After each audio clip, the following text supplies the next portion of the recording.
Galaxy FM, le grand direct du soir. Le journal Flamme Sassi. Merci de nous choisir pour être en phase avec l'actualité. Bienvenue à la grande édition du soir. En voici le sommaire. Le gouvernement togolais est encouragé à poursuivre le dialogue inclusif et les mesures d'apaisement et de confiance. Voilà notamment ce qui ressort notamment du 53e sommet des chefs d'État et de gouvernement de la CEDEAO, dont les travaux sont en train d'être clos en ce moment même, avec les législatives fixées au 20 décembre prochain. Et puis Fernia Sigbe passe le témoin. Mamadou Bouhari prend la tête de la CEDEAO. Voilà encore ce qu'on peut noter de ce 53e sommet des chefs d'État et de gouvernement de la CEDEAO. Également à la une, ils sont environ 60 000 candidats à être soumis à partir de ce mardi aux épreuves du baccalauréat première partie. Les ministres en charge des enseignements primaires et secondaires et de l'enseignement de la formation professionnelle ont fait le traditionnel tour de certains centres d'écrit de Lomé. Pour nous, Gilles Bagba les a suivis. Et puis aujourd'hui, 31 juillet, faut-il rappeler, la femme africaine est à l'honneur dans le monde entier. Une célébration axée sur les signes de l'innovation et de la vision. Amen Assignon signe le dossier de la rédaction à suivre en fin d'édition. Mesdames, Messieurs, bonsoir. C'est Taxi Soir.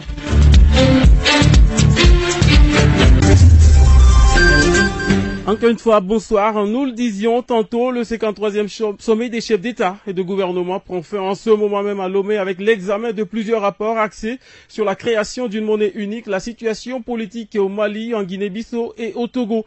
Et justement, s'agissant du Togo, les attentes sont grandes.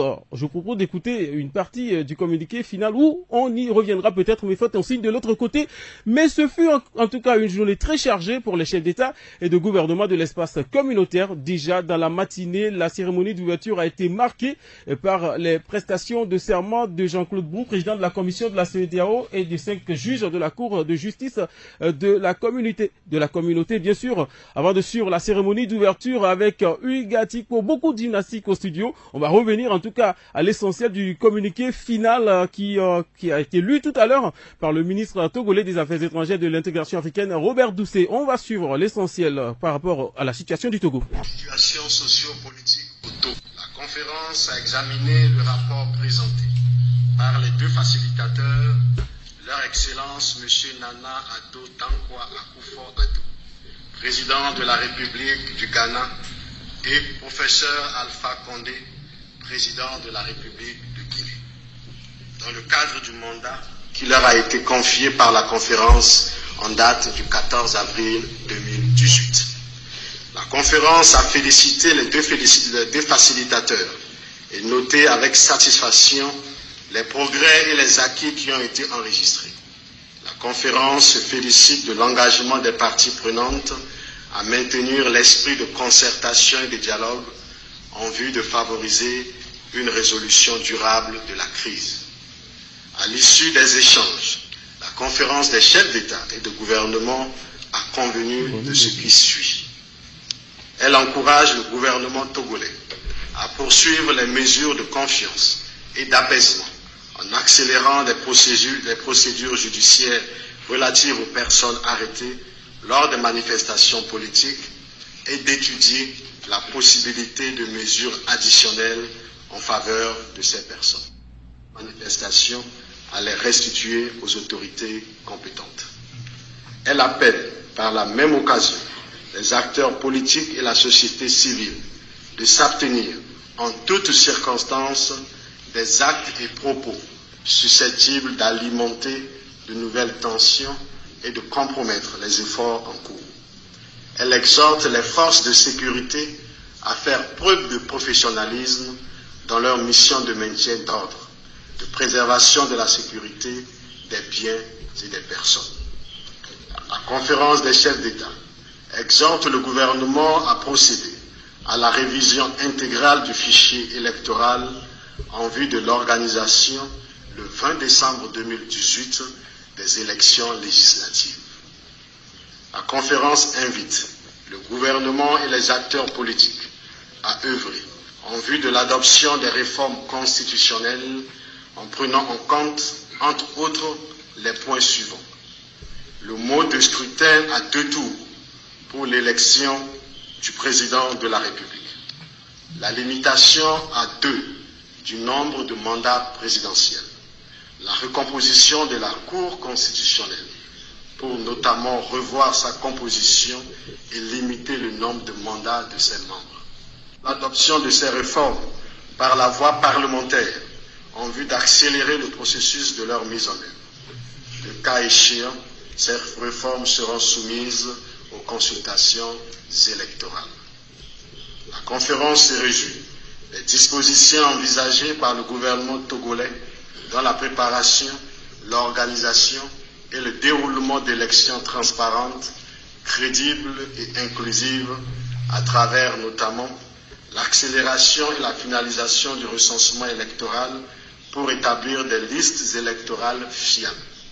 La possibilité pour les Togolais vivant à l'étranger de voter dans leur lieu de résidence lors des élections nationales, le déploiement des observateurs électoraux. La conférence félicite l'opposition pour son esprit d'ouverture et son sens de responsabilité et d'avoir souscrit au dialogue pour la satisfaction de ces revendications. Elle invite toutes les parties à s'inscrire dans le strict respect de la Constitution togolaise. La conférence des chefs d'État salue la volonté d'ouverture et de dialogue permanent du président de la République togolaise et note avec intérêt sa disponibilité à travailler avec toutes les forces vives de la nation. Elle a également demandé à la commission de la CEDEAO d'apporter son appui et son expertise technique dans l'organisation et le déroulement des prochaines élections. La conférence renouvelle son soutien aux deux facilitateurs du dialogue inter-togolais et leur demande de poursuivre leurs efforts en vue d'une résolution rapide et durable de la situation sociopolitique au Togo et de lui rendre compte lors de sa prochaine session. L'État décide d'instituer un comité de suivi composé des représentants des facilitateurs, de la majorité au pouvoir, de la coalition des 14 partis de l'opposition et de la commission de la CEDEAO pour assurer le suivi de la mise en œuvre des présentes décisions. Elle instruit la commission de la CEDEAO de poursuivre son soutien aux facilitateurs. Sur la situation en Gambie, l'État décide. Voilà l'essentiel du communiqué, ce qu'on peut noter par rapport à la feuille de route pour une sortie de crise au Togo. Dans ce communiqué justement final lu par Robert Doucet, le ministre togolais des Affaires étrangères et de l'intégration africaine. Ce fut une journée chargée pour les chefs d'État et de gouvernement de l'espace communautaire. Déjà dans la matinée, la cérémonie d'ouverture a été marquée par les prestations de serment de Jean-Claude Brou, président de la commission de la CEDEAO, disais-je, et de 5 nouveaux juges de la Cour de justice de la communauté. Ugatikbo. C'est une cérémonie d'ouverture riche auquel ont été conviés les dirigeants des 15 États membres de la CEDEAO ce mardi lors de la 53e session ordinaire de l'organisation sous-régionale. Nommé le 1er mars 2018, l'Ivoirien Jean-Claude Brou a été officiellement confirmé dans ses fonctions après la prestation de serment devant les chefs d'État et de gouvernement de la CEDEAO. Les 5 nouveaux juges de la Cour de justice de la CEDEAO ont aussi officiellement prêté serment. Mesdames et messieurs les impétrants, veuillez vous tenir debout, la main droite levée, pour prêter serment à l'appel de votre nom. Januaria Tavares Silva Moreira Costa. Januária Tavares Silva Moreira Costa, juro solenemente que cumprirei as minhas funções e exercerei os meus poderes como juiz do tribunal de maneira honrosa, fiel, imparcial e consciente.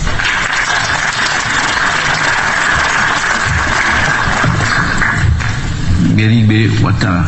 Moi, M. Beribe Ouattara, jure solennellement d'exercer mes fonctions et mes pouvoirs de membre de la Cour de façon honorable et loyale, en toute impartialité et en toute conscience. Les progrès enregistrés ces dernières années au niveau de l'institution sous-régionale sont le fruit du leadership collectif des chefs d'État de la sous-région, comme l'a souligné Jean-Claude Brou, le président de la commission de la CEDEAO. Les quelques mois passés à la commission m'ont permis de noter les progrès importants réalisés par notre communauté depuis sa création. On témoigne de l'attrait que notre région exerce si l'on s'en tient aux nombreuses demandes de partenariat ou de coopération émanant de différents pays et entités. Ces progrès sont le fruit de votre leadership collectif au cours de toutes ces années. Votre communauté fait face actuellement à des défis importants de son époque, défis qui doivent être surmontés afin de maintenir sa pertinence et sa crédibilité. Comme par le passé, ces défis seront surmontés dans la solidarité et la cohésion, valeurs cardinales qui ont caractérisé notre organisation depuis sa création le 28 mai 1975. Au cours de cette session, plusieurs dossiers seront étudiés. Fort et Sordina Nyassimbe l'a décliné dans son discours d'ouverture. Je ne doute pas un seul instant de la détermination et de la grande sagesse qui vous caractérise pour encore une fois examiner les rapports et les dossiers qui nous seront soumis aujourd'hui. Je voudrais saluer l'engagement personnel de chacun d'entre vous dans cet exercice exaltant de construction de l'intégration régionale, en mettant en commun nos efforts face aux défis de plus en plus importants du monde qui nous entoure.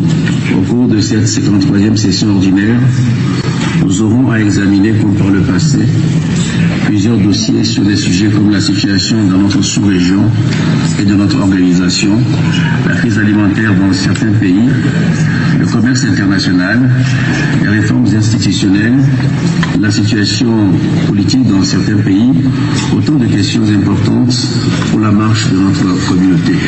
La séance de huis clos doit déboucher sur une recommandation sur la situation politique togolaise. Hugatiko, en direct de 2 février, pour Taxi FM Lomé. La suite du journal sur la géniale, nous le disions également au titre démarra ce mardi sur toute l'étendue du territoire national des examens du probatoire à toutes séries confondues et les ministres en charge de l'enseignement primaire et secondaire et de l'enseignement technique et professionnel ont visité quelques centres de Lomé, décrits bien sûr. Et on termine avec le dossier de la rédaction. Nous le disions également, ce mardi 31 juillet est dédié à la femme africaine. Une célébration axée sur le thème entre innovation et vision. Elles sont nombreuses, ces femmes porteuses d'initiatives dans tous les secteurs d'activité pour contribuer au développement durable. Et pour marquer cette journée, Taxi FM met les projecteurs sur 2 femmes d'exception. Suivez plutôt le dossier signé Amen Assignon.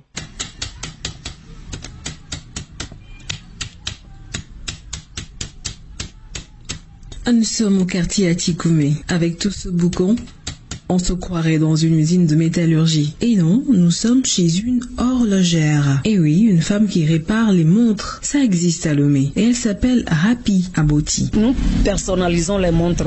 Nous en fabriquons. Qu'est-ce que j'appelle pas fabriquer?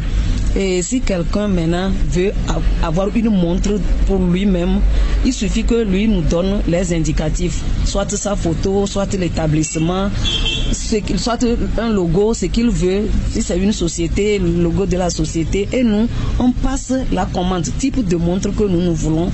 Nous, on passe la commande et la commande arrive. De 2, les gens aussi amènent leur montre. Nous-mêmes, nous prenons une montre et nous scannons premièrement la photo et nous mettons dans la montre. Et la montre se personnalise maintenant. Nous réparons les montres. Nous changeons les piles des montres. Des piles, ce n'est pas n'importe quelle pile. Il y a des piles originales. Quand les gens viennent de l'Europe, ils offrent les montres. Et lorsque les montres là se gâtent, les gens ne savent pas à quel sort se vouer. Alors, nous, on est là pour satisfaire tout ce monde. Donc, nous, on change les piles des montres, les bracelets, la vitre, tout ce qui est montre réveil, montre mécanique, montre de poche. Nous, on est dedans. Moi, je suis dedans. Je répare ces montres 5 sur 5.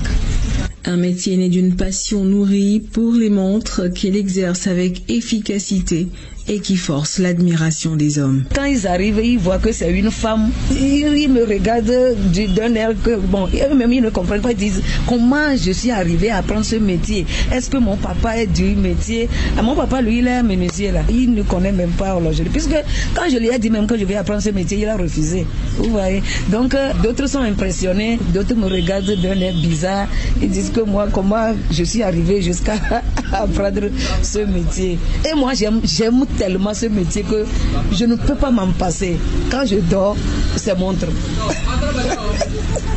Avec l'évolution, les codes aussi changent. Plus question de métiers réservés uniquement qu'aux hommes. Les femmes sont de plus en plus présentes là où on les attend le moins, comme c'est le cas de Rappi. En termes d'innovation, la gente féminine aujourd'hui se fait remarquer, surtout dans un monde digitalisé. À l'exemple de la tech entrepreneur Emefa Peba, classée parmi les 10 personnalités clés de l'économie numérique au Togo. Je pense d'abord aux problèmes, comment les résoudre, et c'est de là que me viennent mes projets en fait. J'ai eu à travailler sur des projets de FinTech. Présentement, je travaille aussi sur un projet d'agritech avec un partenaire. Je travaille aussi sur un projet EdTech, tablette éducative, ordinateur éducatif, made in Africa en fait. L'objectif, c'est de pouvoir fournir des équipements et des logiciels à la population africaine dans les domaines de l'éducation, de la santé, dans les domaines de l'agriculture. Aujourd'hui, on demande de créer,